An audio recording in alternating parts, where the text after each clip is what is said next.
I mean, there are so many different play lines that make this a critical tech card that if you don't pick it up, you will regret it in the future, because the stats on this card are justifiably bad.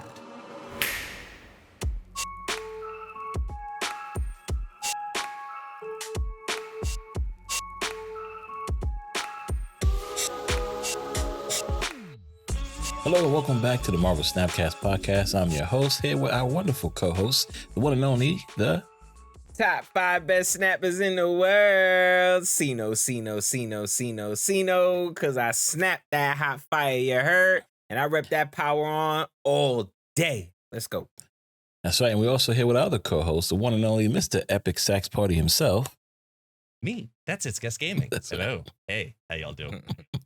That's awesome. I need to get a better intro because I got to keep up with Overtired top 5 over there. So that was the quietest I think he's ever done it too. He was just like, really? Top 5 best snappers in the world. Like, man, I thought I was trying to keep my audio right, make sure I'm not so loud when, you know what I mean? Oh, people be listening. You gotta wake them up, man. You gotta wake them up. Yeah. You know what? Because I am the top 5 best snappers in the world.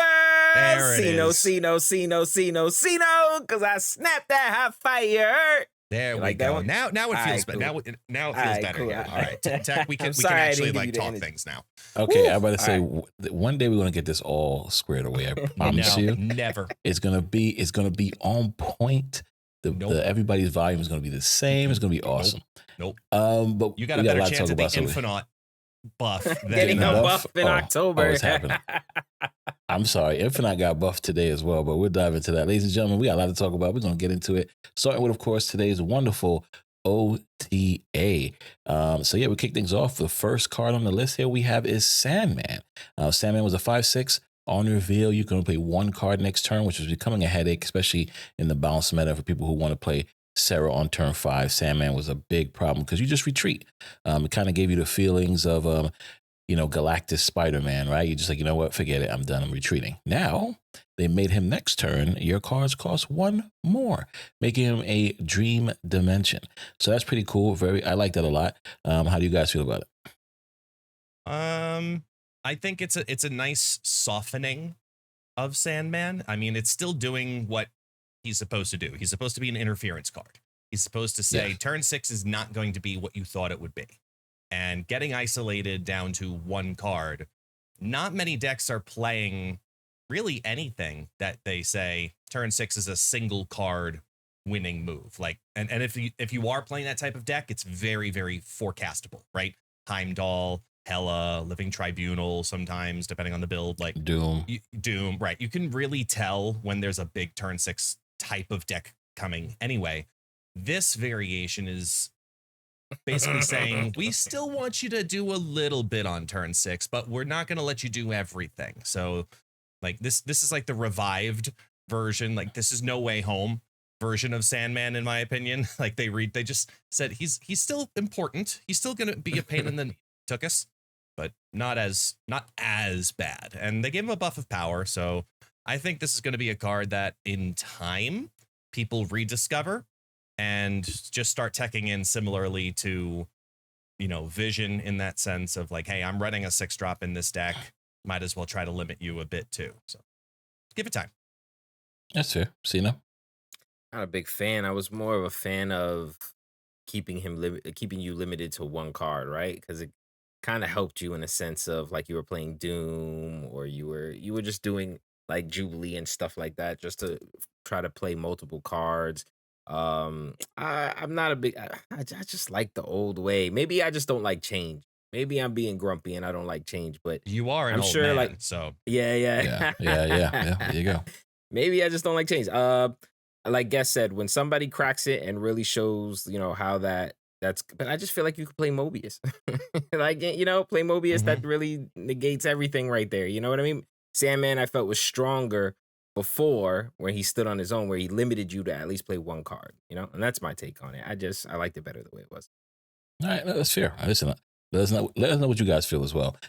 Next card on the list is Mockingbird. So Mockingbird be getting a nerf. It was a buff. It was a I know this is one of Guest's cards he hated the most in the beginning when it was a 5/9, but now it was a 6/10. Of course, same thing, didn't change, cost one less for cards you didn't start in your deck, and she is now a 6/9. Giggity. So what does that do? Yeah, Giggity is right. What does that do? It takes her out of Shang Raid. She's no longer Shangable, but dropping her down in power kind of helps out. So I think it's pretty good. I think it's a kind of lateral move for me is bringing it down to a 9 so she's no longer Shangable. But yeah, I like it. No issues here for me. How do you guys feel about it? Terrible.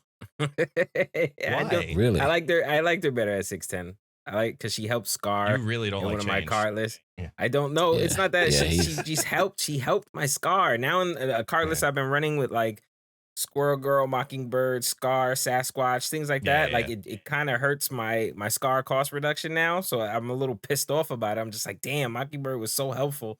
You know what? I get it that she's not able to be Shang-Chi'd now, but I don't know. I just like that double-digit power right there. You already put her up a cost to 6. Like, do we need to bring her Just- down to a 6/9? Is she really that powerful? I'm sure you guys will probably disagree. I don't feel so. But like, I'm not a fan. I can fix your problem. Just walk with Okoye. How do you feel about her, guys? You know, I was a big advocate when she first came out at 5'9" to get her to 6'10", like made a video on it and everything. And I straight up said, like, this card is overpowered and it needs to be Shang-Chi'able. And then they brought it to 6'10" and it helped, but it's still, I think a part of it is actually the 10s deck, in my opinion. That's probably a reason that it is Okay. potentially getting Got nerfed. the adjustment that it is, Yeah. because it's starting to make a dangerous rise. And even though there's cards that we'll talk about in a couple minutes that could be replacing it technically, I just feel like this is proof again that the devs know more than we do on the data sets, where if Right. Glenn Jones comes forward and says, even if we take this thing out of Shang-Chi range, right? Losing power is losing power, and it has always brought down the play of the deck, or the performance of the deck when you What card? of the card. It specifically is dropped in power. So obviously, I'm going to trust that. Plus, now best stat line in Marvel Snap. So Yeah. I think Yeah, I agree. I think it is it's justified. A little surprised, but justified. But I heard I'm going to spin this to you as a quick variation on this. I heard a really interesting take on Mockingbird earlier today. I forget where, somewhere in the world of Discord. Someone was recommending the idea of a 9/12. And it got me really thinking about it. I was like, that kind of card actually is a lot of fun, because if you had the same amount of reductions, think about it. How often are you getting Mockingbird down to either 1 or 0? So in that Right. scenario, it's either a 3 or a 4, Right. 12. Something to That's not consider. bad. It was a Right. really surprising like idea, Yeah, and yeah, a that's a completely very- different yeah. take on the card. You could even probably make it even higher than that, probably like 13 or 14. But even still, like, that was a really unique. I like that because Variation. at an average, I've been playing Mockingbird from 4 and up, right? So I like that. I like that actually, and you get the power buff in there. I actually like that. That might actually work. Yeah, it was just a fun take I had heard. I was like, Yeah. I'm gonna bring Not to that up today. mention I when like that. RNG. Not to mention when RNG kind of helps you when they put like Central Park, or they put the ninjas, or they put the monsters out there, and you get that cost reduction also going along with your Mysterios and your Squirrel Girls. You know, I don't feel like it's that bad. I do like it because it gives you another stat line, more cards to play, and not the same old, hey, everybody got 10-9, 10-9. You know what I mean?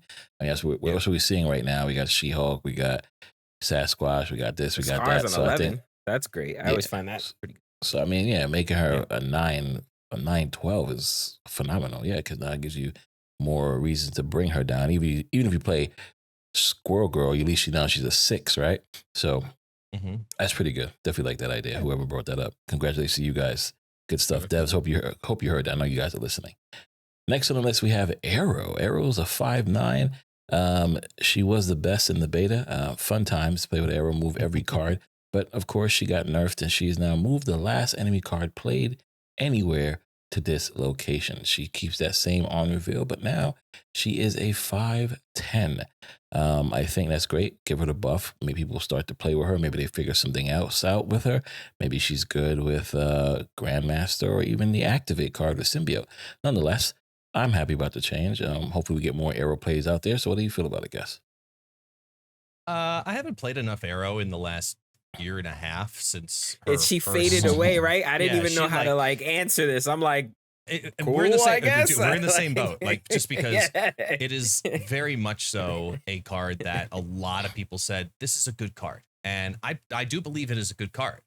I've gotten flack for it by putting it as a B tier card, but it's the most forgotten about B tier card. Now as a 5/10, with cards coming out in October that could amplify the value of this card, I think there's a future for it. It's just, this is a preemptive buff that if they did it next month would be busted because it would bring too much light on it. But if they do it now, as they kind of also talked about of like, here, we took something off of Mockingbird, let's go ahead and put some power on some other cards.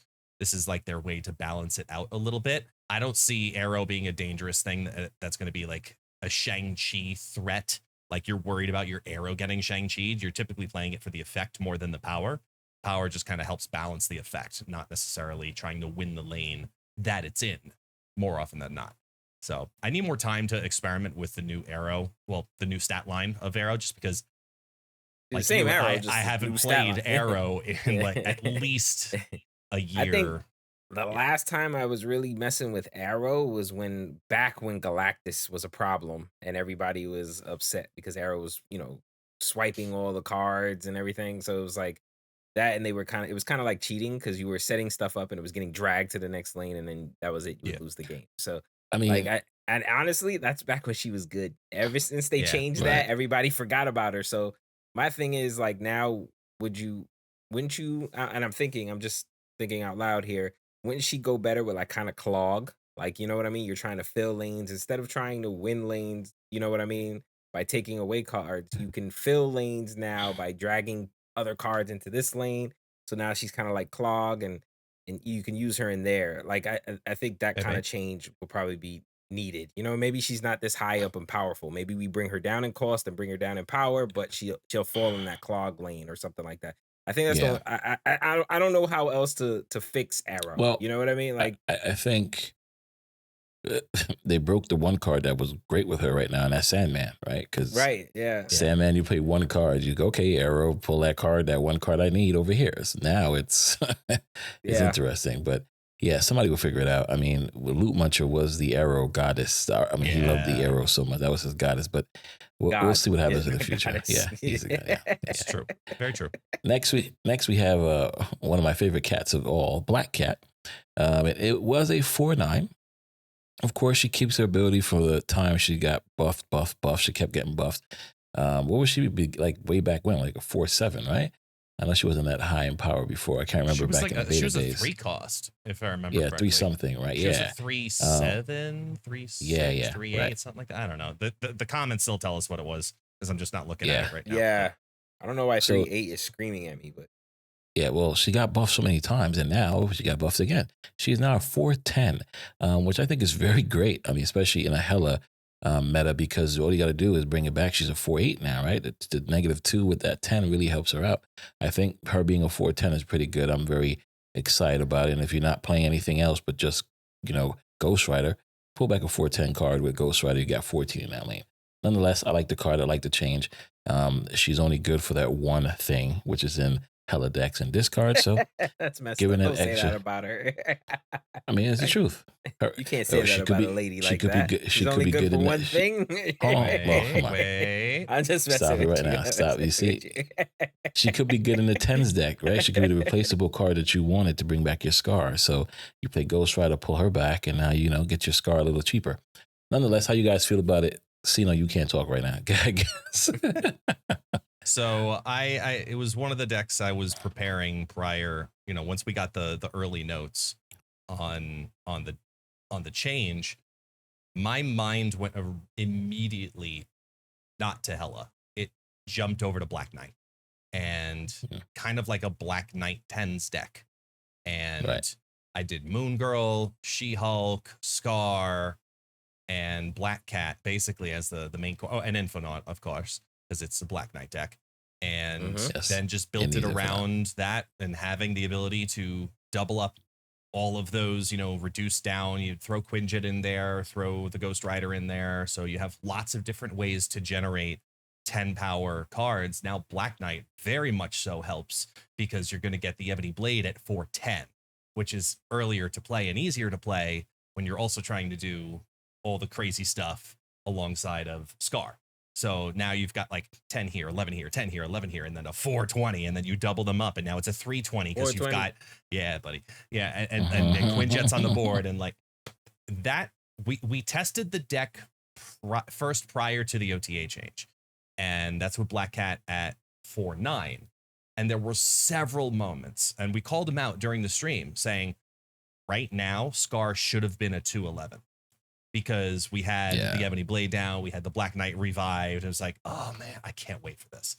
So that'll be the deck I actually probably test the most tomorrow, just because the OTA came out, went live, I should say, after I finished stream today. Fair enough. See how you feel about the Black Cat? I like it.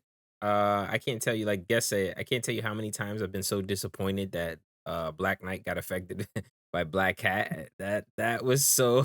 Like that, just that 4-9 is like, I could do so much better than this. I don't need 4-9. I could have a 420 or a 412 or whatever else I discarded. Yeah. So I can't tell you how many times he was like, bummer. 410 doesn't seem so bad. I know it seems like it's just one power, but still 410, like yes, it helps the Scar. It feels a lot better. And getting her at a 4-8, coming back from Hela, seems a lot better than getting her, even less than that. So like, you know what I mean? Like a 4-7. So I like the 410. It's gonna make me feel a little bit better about getting hit, my Black Knight hitting the Black Cat. And you can't destroy it if it's the blade. Exactly. And now it can't be Shang-Chi'd as a blade. Right. But it could so be it's Shadow like it's King. a win-win scenario. Yes. But bring it up though as a dichotomy of like opinion, because people feel that, oh, this is so good for Black Cat, right? She got from 9 to 10. And then you think about Mockingbird conversation just a couple of minutes ago and how 10 to 9, how different does it actually feel? It's so interesting how the Shang-Chi thought process changes in those two scenarios, as well as how it affects the very specific decks that you want to use. That you're building around. Correct. Yes. That's correct. Next, we have on the list, we have Ghost Rider, one of my favorite cards, especially back in the beta days, because Lady Sif was a 2, Ghost Rider was a 3, and on turn 5, I pull out an Infinite through the Ghost Rider, right? It was such a great time. It was big power. People just retreat. Ghost Rider needed some love, and I'm happy he got some. He is now a 4-4. Yep, the power went up. That's pretty good, because now when you do bring back that wonderful Infinite, you got 24 power in a lane. So I'm happy about this change. There's nothing else I need to say about it, but great job, guys. Great jobs. How do you guys feel about the wonderful Ghost Rider change? I feel greedy. I want it to be a 3. Bring it down to a 3. 3-3 and I'm good. Let's go. Because I'm tired of having, if I make it a 3, I can do Lady Sif and Ghost Rider in the same turn on 6. But that shit was so busted. They even called it out in the OTA notes. They even said, we know the power of this. We've learned our lesson from the power, whatever it was. Like, they straight up so good to do, though. It would be so I want to do it. But here's the thing. For you to get a 3-cost Ghost Rider, you know what they would have to do then. They'd have to make a 4-cost Lady Sif, and that's more detrimental than anything else. Oh, but you can't take one away from me while I'm getting the other. You know what I mean? Let's just calm down. Let's all relax here. If you only fit too much food on the plate. If you really feel that way, play Zabu on turn 5. But it's not as appealing. That way. Yeah, that doesn't sound as appealing. Legitimately. What about you, Guess? How do you feel about Ghost Rider?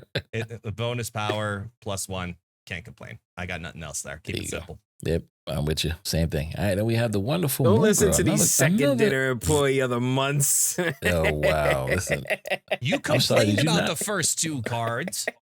Did you not just get into the program so you can't say anything? I'm about it. You guys are not men of the people. Wow, that's a dirty lie. You've been corrupted.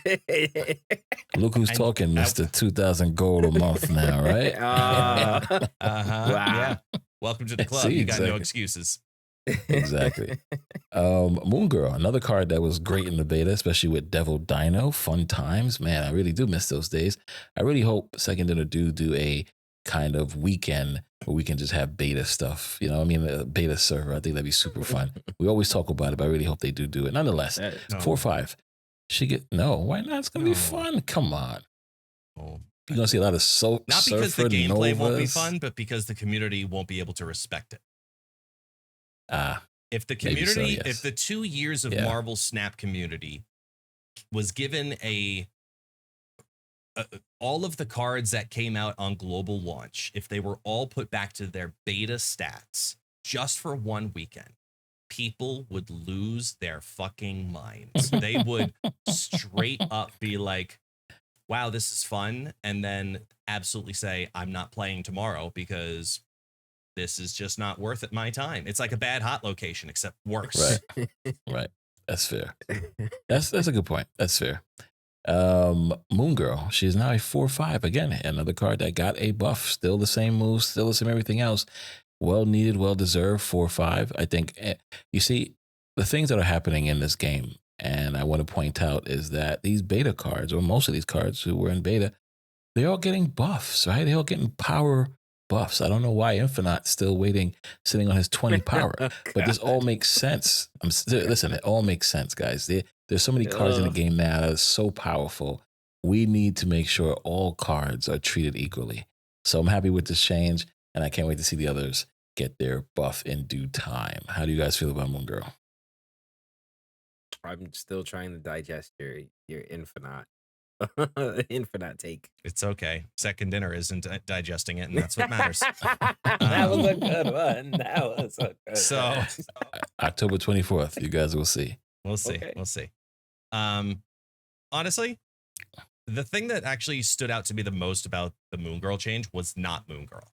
It was the commentary next to it, which is that they specifically shouted out that since Loki, Moon Girl's went down. And I think there needs to be a little bit more harping on that very specific part of the text, because, you know, Moon Girl Double Up was a classic beta deck, and it was a whole first year strong archetype. You know, get the doubling up of the cards in your hand, reduce it on down, put down the Quinjet, and get some cheap cards out later on. A lot of people love Buff to the play that style Collector, of deck. Devil Yeah, Dino, collector, all that. exactly, exactly. It's a fun deck to play, but there is a ceiling on it at the same time. I don't think that this is the change that Moon Girl needs to make Moon Girl still yet a viable card. This is just this is a pity coin, right? This is a pity point being sent Moon Girl's way because they feel bad that there's such low play rate. This doesn't build a successful Cerebro 5. This doesn't build Devil Dino to be a game-breaking deck. This doesn't build anything that's going to say, wow, this card is now a better option than Loki, or a competitive option in comparison to Loki, because that's what they highlighted in their commentary. The commentary of getting different cards at a reduced cost into your hand. Well, that's what Moon Girl Quinjet was. She was the first one to do that very early. And I'm not talking like the Sarah. I'm talking about like early, by turn 5. You have it like this really enabled. And you could put down a crazy amount of awesome stuff on turn 5.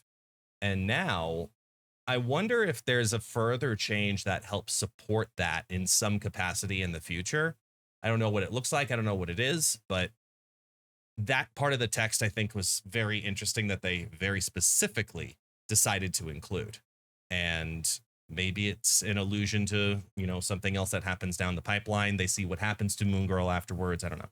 I wouldn't be surprised if they kind of did something else with Moon Girl later on. Make her 2 cost should be fine. Sina, how do you feel about it? I think it's cool. Yeah. I think you guys said all there was to say on that. I like power buffs. You know, they brought it up to like a 5, so that's awesome. I do agree with Guess. She wasn't getting much play, and they do need to do something about it. And I do agree with him that it is largely because of the Loki. So yeah, they're gonna have to figure that out. She does have her purposes, like we were saying with the Collector and the Devil Dino. I guess this is more tailored for people that are just coming up in the game. Maybe more they're suited, you know, for them. Yeah. So yeah, I think it's great for them. That's awesome. All right. Listen, we also have this next card that I kind of forecasted when I said on the last episode that he should be an activate, so we can just keep playing him over and over. And they made War Machine an ongoing card, ladies and gentlemen. He kept his stats. He's no longer on reveal. He is ongoing. You know what that means, right? When War Machine gets love, the Infinite gets love. I've seen so many people play Infinite today that I've never seen before in my life. It was the best feeling on the planet. I mean, and I want to keep that feeling going. Yeah, listen. It triggers, not just Infinite. This is, I know, of course. Got Ebony Ma. We got all other cool, wonderful things. Right? You can be played anywhere now. We got Crossbones, I'm saying. Listen, but I saw a lot of Infinite drops. I saw a lot of Infinite beating blobs out there. I was loving it. It was so good. It felt so great. But yes, ladies and gentlemen, War Machine, I know people saying he's now a good card. He was always a good card. He's even better now. Nah, and I love this change. I love you, man, but no, he was not a good card beforehand. You don't feel like War Machine was a good card? He was a good card because before he was a novelty. If I get this to happen, it's cool. Predictable play line. Retreat away from you card. Okay, I'm sorry. He was great in lockdown, though, right? And last I checked, I got to Infinite with him last season, and you got to Infinite with him this season as an on reveal. So I'm going to say he is a good card. I'm not going to say he's now a better card. So I think he was still a good card. And yeah, of course, if you needed to play him, you will. He was in the same line with Mr. Negative. We all agree Mr. Negative is a good card, right? If you give him to play, he's phenomenal. But you don't have to play him the same way you didn't have to play War Machine. But if you needed to, phenomenal on reveal. And now that ongoing just makes it 10 times better. Ongoing just cracks him. And I did take a War Machine deck to Infinite, to your credit. I did take a War Machine deck to Infinite, but I don't credit all of that to War Machine. I think, no, of course not. Madam Web is what brought that deck over the top, because without Madam Web, that deck is good, but not a climbing deck, at least for me personally. I know that style of deck is for you, though. Right. This now is, in my opinion, going to open the stupid meta for 2 days until people get tired of it. And that sucks. So I'm just prepare for it. I mean, by the time you've heard this podcast, if you've played any Marvel Snap, I guarantee you've ran into it once. It's gonna be a mess. It's just stupid, because now we've got Storm on 3, War Machine on 4, Legion Flooded on 5. 5. Yep. Your whatever I want to do here on 6. Exactly. Yep. You already skip turn 1 and turn 2, though, right? Turn 1 Echo, 1 lane, turn 2 Goose in the other lane. You don't even have to. You don't even have to. I'm just like, okay. Well, I did play someone who tried that, and I won with Madam Web. So you play a move deck, as long as you get Hercules out, you get Hercules out on 3 in 1 lane, and then you have Madam Web in the other lane, and you have Dagger and everything else you need. All you gotta do is, when they do that Legion, bounce that Dagger and that thing back and forth. It might come back into the Madam Web lane. So there's ways to beat it, of course. But yes, you're right. This is stupid better, and it's I welcome it. Yeah. So, how do you feel about War Machine? Yeah, I definitely just voiced it. It's gonna be cracked. Like this is the cheating. It's going to be cheating season. Let's go. Everybody's about to be really upset. War Machine gets nerfed. What do you guys think, in a week? 2? Yeah, I felt so, but I feel 2 weeks. Nope, not at all. You don't think so? Nope. You don't think that they're gonna put an entity? Oh wait, what gets nerfed? Maybe Legion gets nerfed. Bingo. 6-9. Okay. 6-9, 6-8. I say Legion gets maybe a good he power only buff changes and a good 2 effect. locations to the same, maybe, or something like that. Like, no, same effect. Same effect. All right. Just power less, so that nobody plays with it. So they're going to attack Legion heavy. I can't say I'm mad about that. I'm not mad about that, because I feel like Legion is kind of really annoying sometimes. Yeah. So I am not mad at the whole Legion nerf thing, and the fact that they keep War Machine the same, ongoing, and all that, that's perfectly fine, because that's not what I was intending on using War Machine for anyway. So that's perfectly okay. Attack Legion all you want. A lot of people didn't get War Machine, so we don't have that problem. Number 1. Number 2, the same way guests felt about the card, a lot of people feel about it too. And a lot of people are going to play it, like you said, this weekend. And then they're going to be like, all right, I'm tired of playing War Machine. I'm going back to something else. So I think War Machine is going to be better. Depends on who's infinite and who's not. You're still trying to grind and climb. I mean, it's going to be a slow one if you think about it, right, guys? Because by turn 6, if you haven't snapped already, which you probably have, so it's a two cube game by game. So Right. you're only climbing Nice two and clear. cubes, two cubes, two Yeah. cubes. It's going to be a slow grind, but if you got the patience, fuck it. I'm Yeah, with you that's guys. fair. Yeah, do it. That's fair. Then the last card that got changed, which needed to happen for a long time because of all the wonderful botting that was happening over in the Conquest side of things. Agatha. Agatha went from a 6/14, starts in your hand and plays your whole deck for you, to now she still starts in your hand, but she only plays on the even turns. Now, we had a conversation a few episodes ago, you guys can go check it out, where we said that the game is getting closer to a competitive scene where they're trying to remove a lot of the RNG from the game and kind of let you know what's actually going to happen. And the fact that now she's playing on turn 2, yes, we don't know what cards she's playing on the even turns, but at least we can tell based on our hands, right? Because now my question is, what happens if you don't have a card that could be played on the even turns? I guess you just hit the skip button, right? I mean, I think that's the best way to look at it. But nonetheless, I like this change because, again, it kind of helps with the whole bot process. Guess how do you feel about the card? Let's let Guess go last because he looks like he wants to get in depth on this, and I'm gonna let him too. No. Mr. I'm just gonna make one jab comment first, where it's like, hang on, you I don't love the jabs. Let's go. Yeah, just because Marvel Snap is not pushing an agenda of less RNG. You do realize they dropped Hulkling like 2 weeks ago, right? Or whatever it was, right? Yeah, and but Cersei is nobody's playing relatively that new card. also. And Valentina Nobody's is playing the that month either. before that.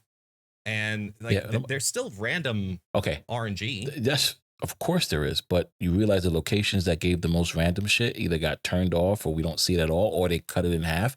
Like Weird World now, we only get 2 of those cards. Yeah, thank Look God. at Stegron. Stegron only hits the card to the right now, right? Like they're doing a lot of things where I think they're trying to help balance that RNG and remove a bunch of it and kind of still give us a little bit of it. That's my whole thing. I don't think that like they're Blade and not Moon Knight trying. also got changed and Right, more controlled. Right, correct, right. So it's not like True. they're saying, let's get rid of RNG. I just think they're saying, we hear what you guys are saying. Let's kind of tone it down Let's and mitigate. Let's control it a little bit more. Yes, so that's what I We meant. get the That's what I source meant. of frustration is in the randomness, and therefore we're trying to make you control it a little bit better. Correct. I think So- even Activate falls under that now. Like, in okay, the we're future, trying to then maybe they'll Yes, fix the RNG of fucking Arishem at the same fucking time. You know? Oh my goodness! seeing I that can't a lot believe- lately. Cino, go I'm not ahead. gonna lie. Cino, go ahead. You do. Yeah. Could we go talk about Erisham all day? Because I've seen some shit, and I'm just like, how did Erisham give him what he needed to beat me? That makes Boy. no sense. It is All right, you know what? ridiculous.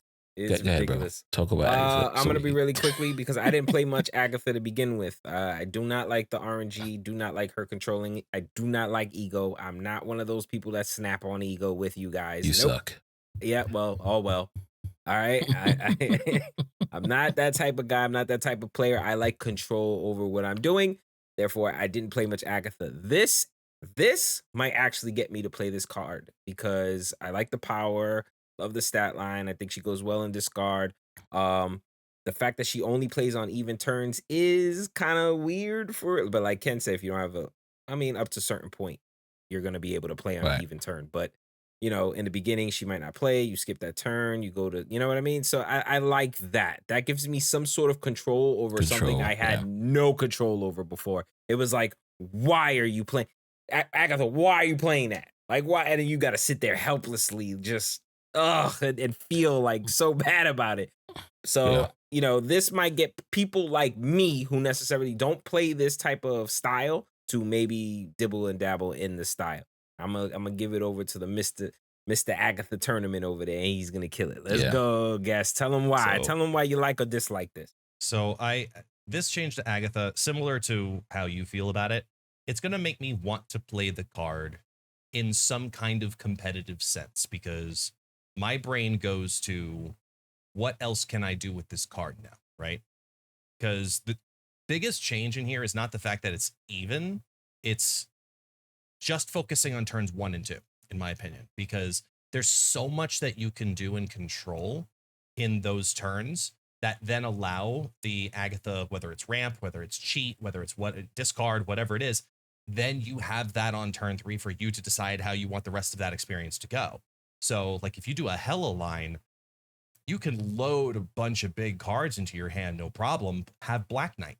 Black Knight as your only cheap card. So no matter what, either you or her are going to play it down on turn 1 or turn 2, and then turn 3, Right. you can choose your path. You know, are you going wave? Are you to get her out of the way? Or do you want to go discard with Lady Sif? Do you want to go Right. Corpus Glaive or whatever? And then just bring everything back and build a Hella list, because then you have full control over it at that point. But if you don't go because discard is going to be one of the easiest ways to do it. Yeah, for sure. I think it's probably going to be the overall better line to run with her, but I do think there is something to be said about the yo-yo mechanic, you know, having the Lady Sif into Ghost Rider, especially now with Ghost Rider's little buff. You could do a Wiccan fake out. I tried doing Wiccan in here because you could just mitigate by having Quicksilver be the only 1-drop and Domino be the only 2-drop. And then she has to play Domino on 2. That's fine. Turn 3, now it's again, choose your own path. Where do you want to wave it out? Do you want to Lady Sif it? Do you want to discard whatever? And then this now becomes a race of how do you figure out turn 5? That's the one I'm still struggling with, is what's my turn 5 play?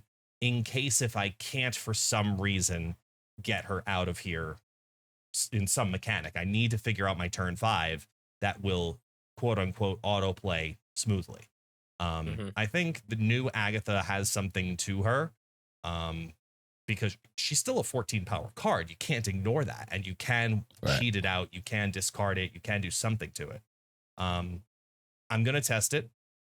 I did a sampling beforehand of how it felt before, and now, you know, I did like a small 15 game test of 2 different Agatha decks, and then tomorrow I'll do another 15 game test with the same decks again and see how they feel now, knowing I have control of specifically turn 3 for me to control that pivotal turn on this deck is probably going to be the biggest game changer. I love that.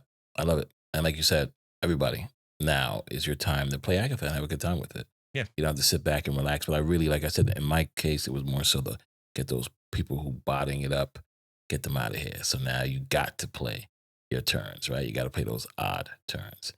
All right. So that's awesome. OTAs is great. Yes, we had some issues with it, of course. It took some time to get out. But beyond that, it being leaked is nonstop. And I think hopefully they get that situated.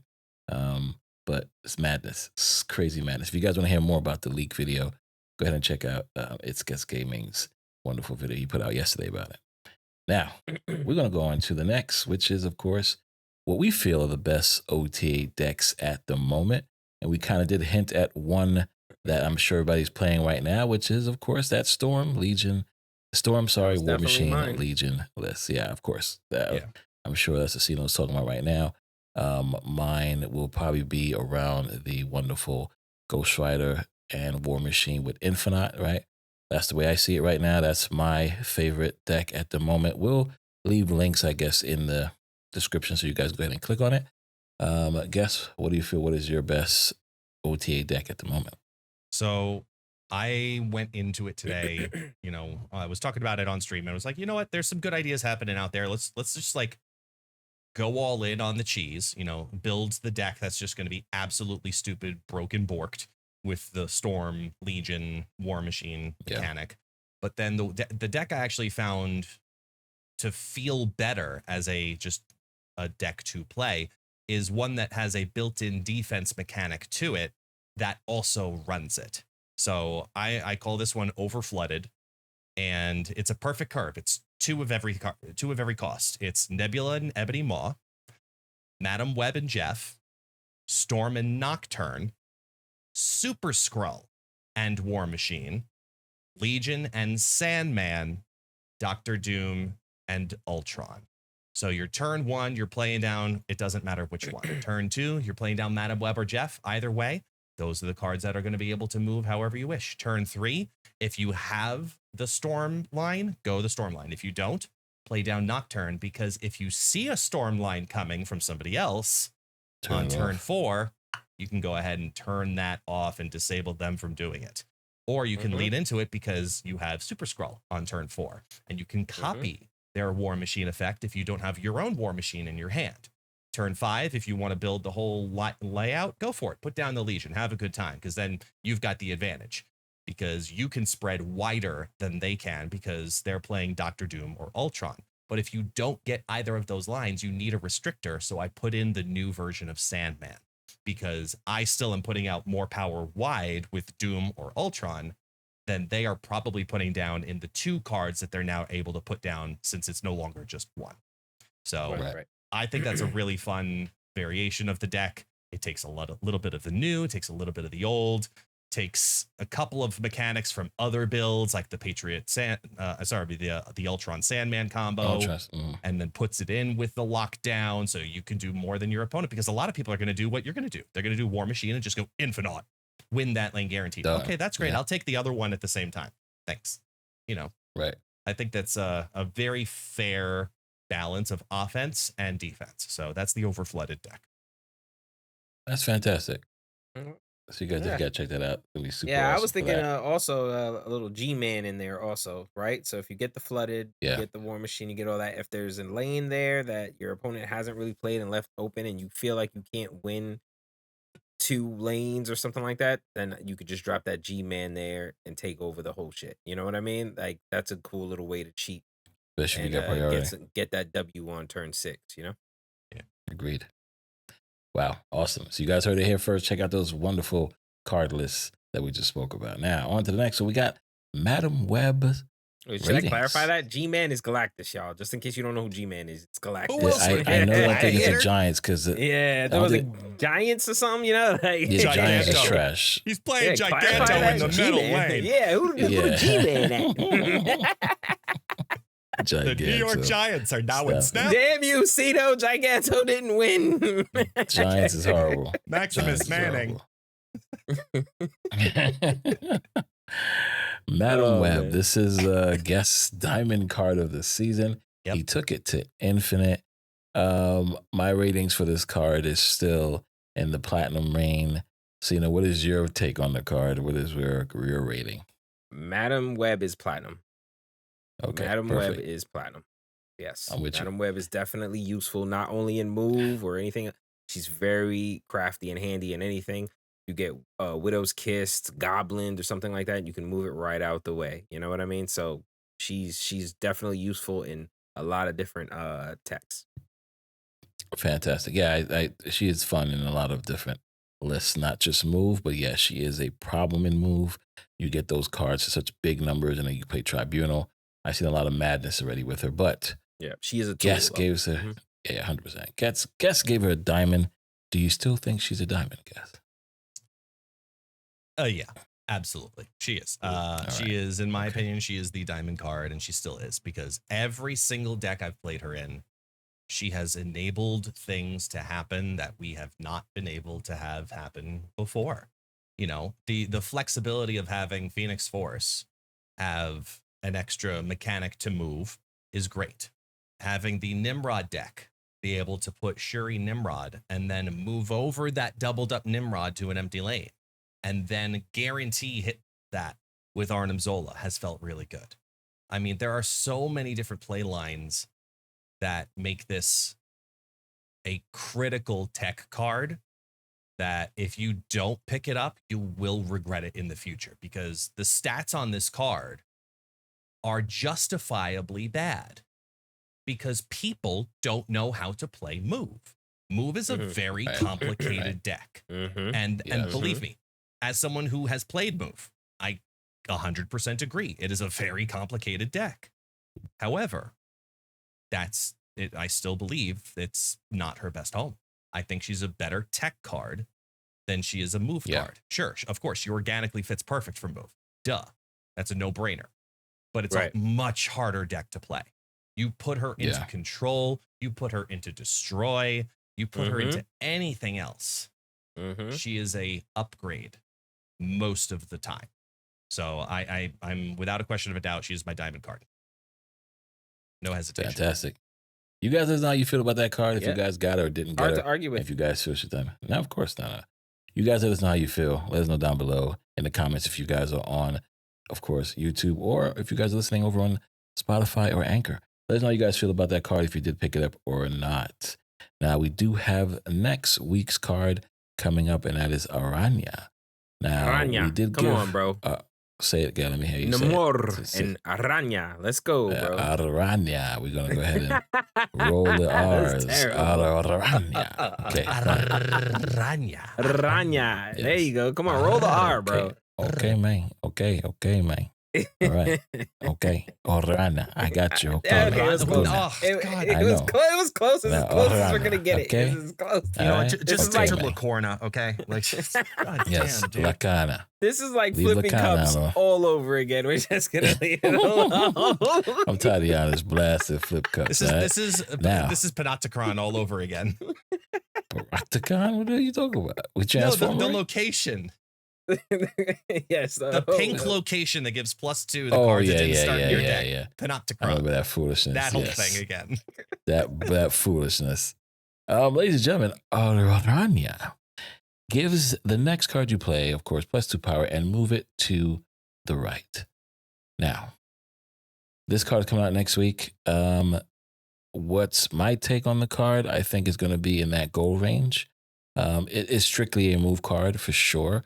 Or, like, in a destroy deck, right? You move that Deadpool and get that +2 power.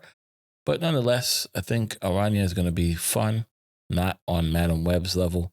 So she gets a gold for me. I think she's also a gold, and I think she's a gold because you just gave us Madam Web. So that was so grand in scale for us that I just don't think she lives up to that kind of scale. So I'm gonna go gold, and I think she'd just be a really cool card to use, kind of in, like he said, destroy and move. I think you're undervaluing the card. I think this is a platinum card. Oof. How did you feel about Sable? Silver She's Sable. a great card. Mid to me. I gave her double gold. Really, I think I gave her like a gold. Okay. I like her a lot. Then that Especially. explains your mindset on it. I look at this as a guaranteed 1/3. Like, this is, without even trying to do anything, this is an easy 1/3. This is an upgrade to destroy. This is going to make the Deadpool deck one of the better decks in the game again. Just you were saying that. Mm-hmm. Yeah, because you think of 1-Drop Forge and what 1-Drop Forge did for that deck. Yeah. It made it a competitive meta deck because it fit the curve too perfect. I think the same thing happens again, except this does it even better now because it isolates the card simultaneously and makes it a lot easier for the destroy to happen. And more importantly, you can put down the Deadpool on 1, put this down after, and then buff up something else, get that buff, and still have it be the null piece that you need it to be too. Like, just because you're now giving that null the ramp up piece, kind of like what Forge did, but Forge got clunky when you got it to 2-drop. So people stopped running it. I think that this becomes a staple in that deck, and specifically because of that deck, it's going to make it a platinum card. Because whenever destroy is good, the meta is good because everything's kind of balanced. But outside of destroy, yes, it's going to be good for move, of course. But I think we're going to need to look at a new hybrid deck, something I'm messing with, where I think there's a new thing coming, and I think that's move destroy. Yeah, it's got some hybrid cooking going on there. He's chefing up a whole new style. I like it. Sweet and sour. I get it. Hot and spicy. Listen, I like that. So, how do you feel about the card? I forgot she's activate. I thought she was on reveal, but nonetheless. I went already. I went already, bro. I said gold. I think she's decent. Yeah. Interesting. Yeah, she's activate. That's why she gets a double gold for me. All right. Then we go on to our October season. October is a great month. Halloween. It is my birthday month. It is the month Infinite does get that buff. And we have some new cards coming out. Now, we did say one card do we feel in the wonderful month of October is going to be our favorite card. And I will go first. My favorite card for the month of October will be the Anti-Venom. Now, the Anti-Venom is on reveal. Set the cost and the power of your deck's top card to 0. Now, this works a lot, especially for any card, whether it be Infinite, whether it be anything. And of course, because it's a 4-cost card, you can always play Mobius down on 3 and this card down on 4. So now, not only does that card, sorry, not Mobius, Luke Cage. That's what I meant. You play Luke Cage down. So now when you go ahead and play this card on turn 4, doesn't matter what that power 0 was, it's going to go back to its base power, which will then, of course, in this case, if it's the Infinite or anything else that you're worried about that losing that power, it's going to be wonderful. So that's my take. I like the anti-venom.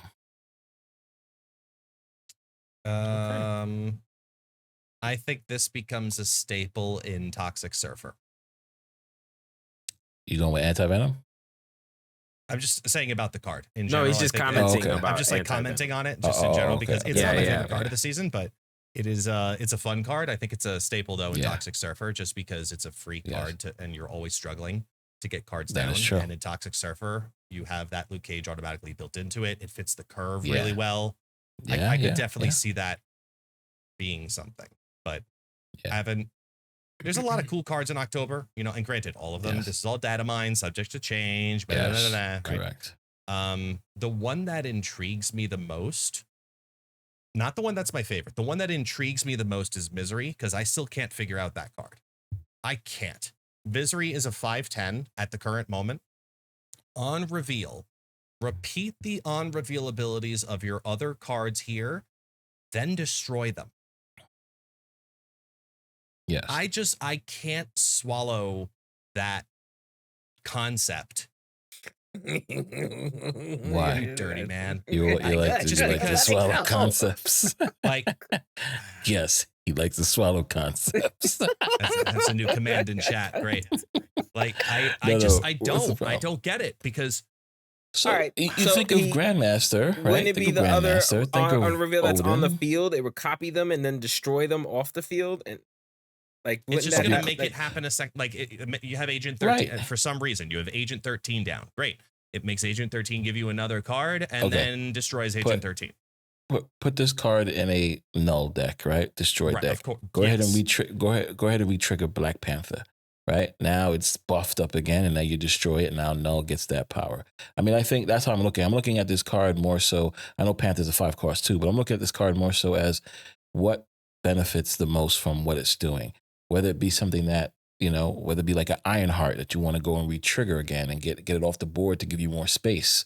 I think this is what this card will be for. If you want to re-trigger something to destroy it to give it to null, I think this is what this card would be good for. I think that's the way I look at it. well, As you- to that's me Yeah. reading it, it says that okay, repeat the on reveal abilities of your other cards Yeah. here, then destroy it. So Right. that means whatever's in that lane that you Over put it. it Yes. in, it will Correct. copy whatever's on reveal on there. That could be 3 cards in there that are on Yep. reveal. It'll correct. copy each one and destroy them. It will It'll re-trigger them. re-trigger. It won't copy Re-trigger the card. them, And then and then destroy them. re-trigger Right. it a destroy. second time. Right. And then And destroy. then Correct. destroy that card. Correct. So if you I have can't tell Panther, if you that's have it's, Ironheart. it's just the most confusing card of the month in my opinion. Like I really need That's to sit fair.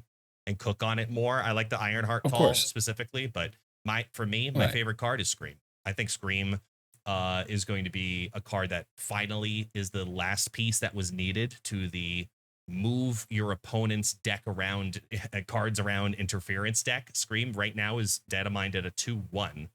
When an That's enemy crazy. card moves, steal 2 power from it once per turn. That's crazy. Not gain 2 power, steal 2 Steal. power. And that's really exciting because we need more reasons to play cards like Polaris and Kingpin and Arrow and Stegron and Magneto and like if you can get 3 cards, even not even 3 cards, like there's a lot of move cards already happening. This is going to stop the move meta entirely for like a good solid week at least. It's an answer at least. Yeah, You it's know? an answer to it, but every single time it happens, like that is just wild in my opinion, because she's going to ramp up to, 2/5, 2/7, 2/9, depending on, how many moves end up happening. But And the if you're question me- is it multiple cards though? No, Like once per enemy turn. No, I get it once So per turn. Oh, okay. All right. So the 1 card per turn. one Understood. card per turn. So I guess it just choose now. If multiple cards should move, it would choose Right. which one it was stealing from, and then okay. Yeah. Yeah, so like Okay. Scream Polaris is a huge synergy because you can play the Polaris into the Scream lane, and that guarantees that that lane had a 2/5 essentially come out of Scream That's right. organically already. So That's right. that in and of itself gets its value just as a 1-2 punch on 2/3. And like you said, not Um, only is she gaining power, you're taking away power from your Right, opponent. exactly. Yeah, Mhm. it's the same thing as Silver Sable in that sense, where it's like, you know, you're going to go up 2 power. That's great. But if they have their that reduced card on the board, the total board state power, that's a 2/5 Mhm. going down in total equation. And Mhm. that's why Silver Sable gets a lot of great value for Yeah. such a 1 cost. This is a card that can trigger that multiple times a game. This is a lot of power in 1 card. It is probably my favorite card of the season. And that little combo right there also goes for Ajax lovers. So Yeah. if you're an Yeah. Ajax enthusiast, you like Yeah. that. This card goes perfectly well. You can do the Polaris, pull it over, and then do Scream. You know what I mean? She's a 2, correct? So she can You come It's out gonna be really crazy. well. You could legitimately do Scream Polaris, Kingpin on 1, Scream on 2, Polaris Ooh, now on you're 3, thinking. Stegron on 4, and Mhm. Ajax Spider-Man is on all 5. and Ajax is already by Spider-Man. itself Mhm. a 5/11 without Yeah. even putting Hazmat down. Like there's some Correct. actual stuff we could do there. Correct. You Exactly. get Hazmat Spider-Man on 5 and drop the big Ajax on 6. Ooh, It's look at that. crazy. Yep. That's What's your insane. take, Cena? Yeah, what's your best card? I am a. There were a couple cards in here that I was really like looking at. There was a couple of cards in here, but I think my favorite from looking at them all was Scorn. Just because I'm Yeah. very into discard. Mhm. And well, let's just tell the people what this is. Scorn, when you discard this, give its power to one of your cards in play. Return this to the hand with 1+ power. So you discard her and give its power to one of your cards in play. So she would, whatever she is, will give that to whatever you have already on the field. So you have Blade or whatever it was that you used, or what is her name? And I'm missing it. The one that we used to kill Swarm. Colleen Wing. Yes. Yes. So you can buff those kind of cards up, and you can keep doing this throughout the game, and it just keeps buffing and keeps buffing. So that's why and she also gains 1+ power in your hand. So I think that's but pretty don't dope. forget she gives that power. So Mhm. I don't know if she's gonna come back with like 1/3. She might come back as a 1/1, but then she That's gets fine, the but +1 she's going still back to helping 1/2. you on the field, technically. And Yeah, wouldn't of she course, come of back course, with her she's still- power? She would lose. Well, she is giving that power to cards on the Yes. field. But I think Correct. that's a That's what I'm plus saying. in itself. Even if she does come back and get the +1, I think Yeah, that actually right. does. It Yeah, actually helps. it's in not discard. return it with 1 power. It's return it with No. Right. +1 power. So Plus now it's a one power. 1 1/3. power. Correct. Return Yeah. this to hand. Exactly. It didn't say anything about Mhm. losing. Oh, right? it's going okay. Well, okay. So giving is not the same as stealing. Like, am I missing that? According to the cops, that's how it's always been. Yes, you're giving. You're not stealing. And I'm saying, here, have this. It's different from. All right, listen. Give me this listen, shit. You guys are having a good time. Run that You guys having a shit. Give good me that time. shit. That's different than here. You may Give me. have this. Not me running up on you like, yo, run that. Run those sneakers, bro. All right. Like, yeah, you get it? So- You know the difference so what now? so what I meant here is the verbiage give. What other card gives power? What other card Like, gives power? Yeah, I'm just trying to figure out. Ironheart gives Ironheart. power. Does she give power? Okoye gives well, power. it says give +2. I mean, Okay. the word give. Yeah. Okay, that's fair. Okay, Give fine, is fine. in there. Forget that. Yeah, Forget it's that. not. It's Give- not Give your redistributing the power of this card to another card and take the 2 off of Scorn and put it onto somewhere else. It's taking the number that's in that position, which is currently 2, putting that 2 also somewhere else, returning And that then 1/2 back to the hand, give it adding now one. an extra power. Now it's a Okay. 1/3. So if you discard Fair it enough. again, it'll give +3 Extra to some 3. other Yeah, card, exactly. to some other card Exactly. on Come the back and be battlefield, 4. come back as a Okay. 1/4, etc. All right. It'll go back and forth, back and forth. understood. Scorn Blade Scorn Blade, like Scorn Blade Lady Yeah. Sit. I mean, excuse me, Colleen Wing. Like, because Colleen remember, Wing. it's going to go right back to that spot in the hand. Back to the right side. Yeah. Correct. So you Yep. get that Colleen Wing combo with Yep. Blade on turn 3. It's a great way to get a whole bunch of extra power for not a hell of a lot on discard. It's an exciting piece for discard that I think makes I like her Meek better obsolete. than Meek. Yeah. Yeah. See, Yeah, great better minds. than Meek for sure. Yeah, I It's like gonna it. be I like it better interesting, than Meek. especially I when mean, you- Meek is pretty decent. In when you discard. Zola, when you Modoc on 5, she comes MODOK, back and she's yes, even exactly. stronger. That's gonna be crazy. Mhm. Okay. I Mhm. only wish enough. she was maybe, and I don't know if this is good or bad, but I only wish she was maybe a 2, so I could also Moon Knight. You know what I mean? That would have also played a factor. Well, for me. these are all subject to change, so we'll find out. Yeah, true. Another way to kind of hit Scorn, but like I don't know what the synergy would be on that. So like they got her at a 1 out. Let's keep her at a 1. It's better for Colleen Wing to hit her anyway. Especially whenever the future Activate Hellcow goes live too.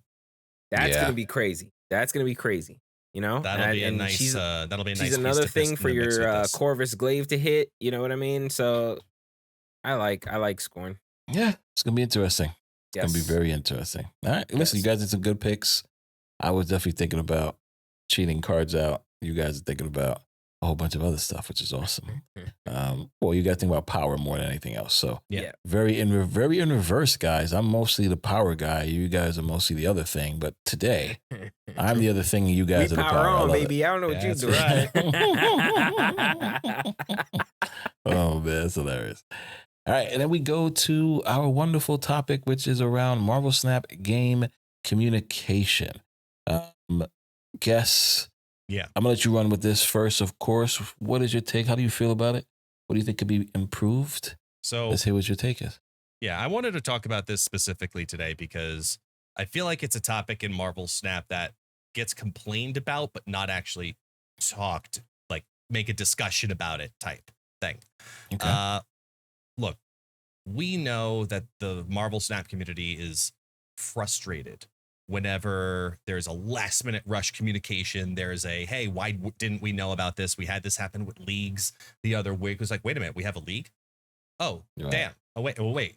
No one told us that if we miss a window, we can't even do a league at all. But I couldn't play Yeah. yesterday. Why didn't I? Like, there's that's just one element of it. The creators, we have our own communication issues. The community has their own communication issues when it comes to both second inner / newverse. And then it feels like, at least to me, granted, we're all in the creator program. We have different types of communication much more frequently with members of the team. And when we do have that communication, I have to give credit where credit is due. Today was a perfect example of that. We were told in the creator group, breaking NDA, but not really.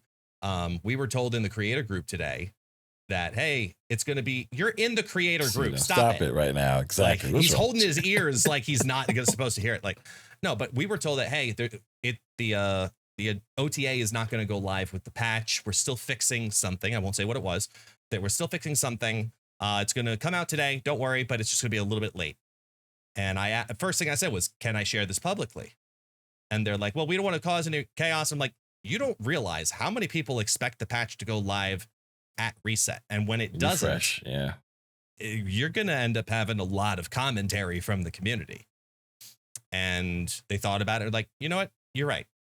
So we'll put out a little message just to let people know, hey, don't worry. The OTA is coming. We're just fixing 1 or 2 things. And then we granted, it was on Discord, but we got that communication from the devs. And that in and of itself makes it so much easier for us as better. creators also to help relay that communication via our Message. live streams, via our socials, via whatever, to let people know, hey, don't worry, there is an OTA today. Here's the official communication. Very often, Marvel Snap lays out all of these like they go live with a new mode or go live with a new card or location. They lay out this whole big communication preset stuff.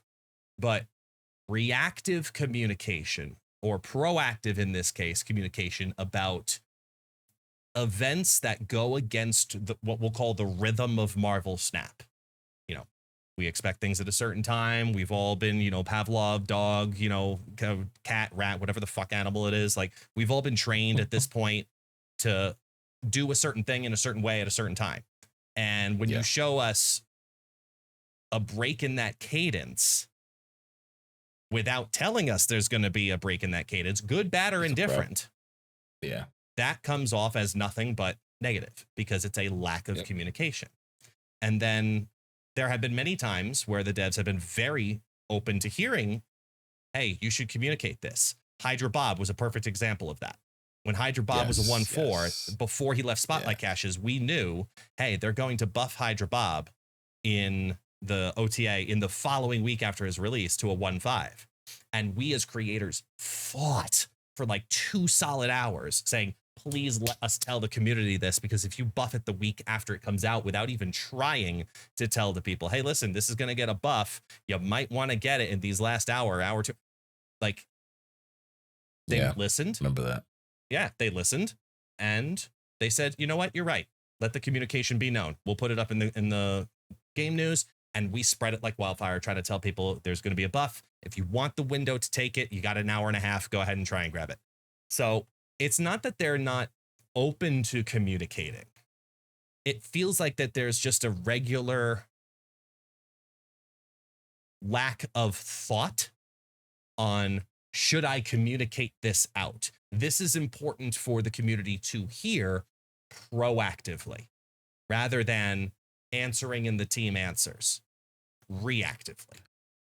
And I want to hear what you guys think about it as players and creators. The game community, I think, just like, to me as a player, it doesn't affect me as much. As a creator, it definitely affects me very heavily. And the type of content and the ordering of the content that we put out and when and how. And I want to hear from you guys, because the OTA stuff in particular, with all of the leaks, this coincides with that conversation equally, in my opinion. So I want to start with Sino, who's newer into the program. You've got fresh eyes. When it comes to being a player for so long and not seeing advanced communication versus this past week, seeing your first ever advanced communication and then having it play out the way it did. Tell me about how it feels for you as a recipient of that game comm on both ends. Being new that I am, like you said, yes, when it didn't come out, and because I am new, my first instinct isn't to go to that and check, because I've never had that before. You know what I mean? So I was just like, whoa, it didn't come out. What's going on here? I spoke to Tech. I was like, yo, what's going on?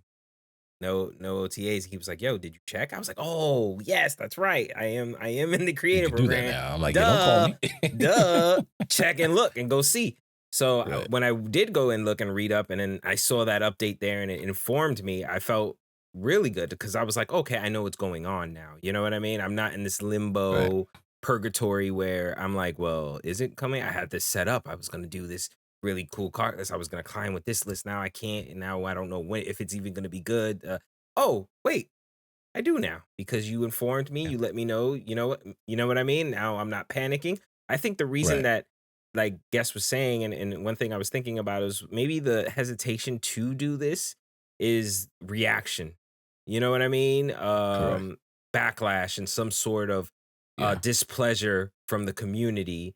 And so they're reluctant sometimes to put out updates or things like that, because then they feel like they're going to get that backlash a little early than they necessarily may want to deal with it. My thing is, I think in whatever you're going to do, you're going to have people that are not happy. To make everybody happy is just an impossible job that they have no choice but to try and achieve. So I sympathize with them on that.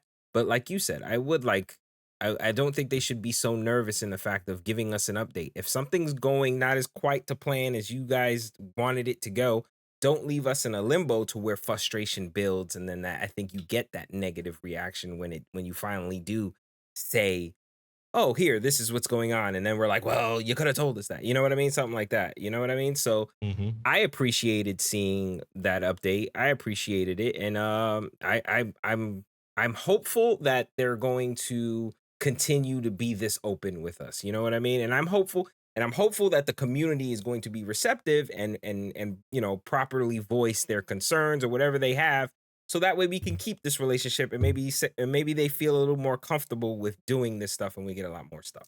That's my view on it anyway. It might be a simple little take, but Ken? No, that was perfect. No, I agree. As a player of the game outside of content creation, I think it gets frustrated, just like you said, right? Because you're excited to hear, okay, first and foremost, it leaked yesterday. So now we know, hey, we're getting these cool things. As a player, I get to finally play this card I purchased called War Machine that I felt wasn't the greatest, and now I get to do these cool things. Or Agatha, I get to play Agatha now, and you're excited, you're pumped, you're excited, and it doesn't come out on refresh. So the first thing you think to yourself is, as a player, oh, it's not happening today. Something's wrong. And you give up, right? So now you go, oh, I'll wait till tomorrow. I'll go to bed. I'll do this. And you get frustrated because then you go to Twitter and you go, hey, where's the OTA? What's going on? What's this? And it becomes frustrating as the player, right? As the content creator, even though we are aware that this is coming today, but for us not to be able to share with our community, as guest mentioned, and mediate this, right? Because that's basically what people want to know is what's happening. Even if you said, hey, you can tell them we have a delay, but don't tell them why the delay is. That's all we need to know. I think that's what people need to hear. Could right? be vague. We need, Yeah. Right. I think they are definitely afraid of backlash. They get backlash when they do things right, when they do things wrong. So they're very afraid to say, we have a delay. They're very afraid of that. I think they're more so on the level of, hey, no news is good news. So just stay calm. And when it comes out, you're going to see it. You're going to be happy. And I think that's the issue, or I think that's where Second Dinner feels. And I get it. They are afraid of the backlash, but this is the reason why they have us in the creator program. They should utilize us for that. We have our community for a reason. We're in the program for a reason because our community has our trust. So if you give us the power to go out there and do what we need to do, you have nothing to worry clearance of some sort. Yeah, Right, like to correct. buffer So that to buffer that communication Yes. between Yes. you guys and the community, to be that middleman in some sort, to let them know that everything's okay and what's Yes. happening. Just as Right. Guest did. He said, hey, can I share this? They said, I don't know. And then Guest is like, listen, I don't think you understand the importance and how much people Right. are on edge and want to know this. Like, let me at least tell them it's coming. Don't fear. Like, and then, oh, okay, that's a good idea. Go ahead. And you know how many people Right. that Guest probably saved with that? Like, people were probably just like That's what I'm panicking, saying. and then we're just like, oh, okay, we can chill now. Forget even panicking. They was like, yo, I'm going to bed, or I'm not Or playing this yeah, I'm game not. today Yeah, because mhm, I'm not gonna, I'm not yeah, doing this today. mhm. Now you know, hey, it's on its way. Be patient. Correct. Oh, okay. I'll stick around and wait till it goes live. And I think that's what the lack of communication is. But I think it also stems a lot from the leaks and what's going on with that. I think Second Dinner is really holding things closer to the chest because of the leaks. And once I think this gets situated, hopefully they feel more comfortable and be more open and letting people know what's going on. And like I said, you don't have to be detailed, but at least a quick, hey, yes, let your community know we're having some issues and it will be happening later today. That's all they need to tell us. Couple of things that you excuse me, a couple of things that you guys said in there. The don't communicate due to fear of backlash. If that's the approach of our community management, we have bigger issues to deal with. I think that's a huge problem from any customer service standpoint whatsoever. If they're afraid to talk because they're afraid to say that bad news is bad news, that is a major problem. I pray that is not what is going on there, because that is literally their job, to communicate to us as a community, not creators, community. Yeah, community in general. Things that are happening or going to happen or are what we'll call against the cadence. And I'll come back to that cadence thing in a second, though. Something else that you said was interesting to me was about the no news is good news. And that falls right in line with that same theory. If they think that no news is good news, that's bad, because their job is news and updates. Like, could you imagine if news broadcasts focused the same way. Nothing major happened today. We're not going to give you any We're just type not of going to updates. have. We're not gonna tell you things. We're going to tell you something happened, but we're not going to tell you about it or anything about it. Yeah, but we'll tell. Yeah, well, It I just think doesn't. you build That part of it doesn't make sense to me from a customer service standpoint, from a Disney standpoint. That doesn't make any sense to me. Yeah. I pray that that's not the mindset. Not the mindset. Because what you're doing is building frustration in my mind. All you're really doing is frustrating and getting people with anxiousness. You know what I mean? Like, so it's just going to be a negative response, whatever you put out. Yeah, no matter what. Yeah, go ahead. But why did they not then? Like, what was their hesitation then? If you guys don't think it's not good, I mean, like you said, if it is, there's bigger problems to worry about. But what was their hesitation today? Why would they say? Part of the hesitation, I think, is in fear of causing panic. You know, because it's kind of like the idea of like an M. Night Shyamalan movie, where or any very specific, or Orson Welles, where the less you see, the scarier it is. Right? The less that you put into the picture, you let the imagination create the fear, the chaos, the panic, whatever. When you don't communicate to us, that's what happens. The player base goes, something's broken, something's wrong, the game is falling apart, Ben Brode's retiring, what the hell? You know, like, it's just, people just create all of this chaotic panic that they don't need to, because they don't have information. And if there's anything we've learned in the last 10 years, without going into further commentary on it, information is important, and communicating that information is important. So there shouldn't be a fear of it. There should be a proactive nature of it. But this brings back to the only other point I wanted to make on this, which was the cadence. Whenever Marvel Snap has a cadence, something's wrong with the game. Because the devs typically have also said, hey, the game's getting boring because everyone's in a rhythm. Series drops, they change series drops, everybody lost their shit. You know, they change the cadence of hot locations. They change the cadence or pay system of weekend missions, that people lose their shit. You change the regularity of something because you've conditioned us to a certain type of rhythm. You throw off that cadence, you don't think that it's going to affect us? Like, it's going to, as a community, because we have been conditioned to this. So that, I think, needs to be the consideration piece, is that if something is going against the cadence, whether it's creating a new cadence or just saying, hey, listen, you're expecting it most likely at this time, it's going to be a couple hours delayed, but it will come out today. We apologize. Telling us that in advance brought great value to the reputation of the community management team, because they proactively said, hey, you're probably going to look for this. You're not going to see it. Don't worry. We're aware already. It's coming. We're working on it. We had one more hiccup. We'll be right there. All right. Stay tuned. Like, that's basically what it was. And that's what they need. They need to do that more and more and more. And I think they have the right people in place. It's just more so changing the mindset of, is this important to, is this different than the normal news? And if they approach it from that perspective, I think they'll realize how many more things should be proactively communicated versus not. Agreed.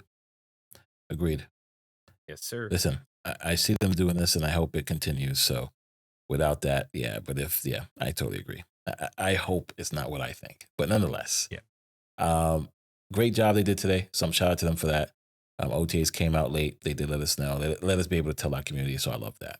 The same way we should be proactive and let you guys know that the Marvel Snapcast podcast is now on the SuperTechGod's YouTube channel.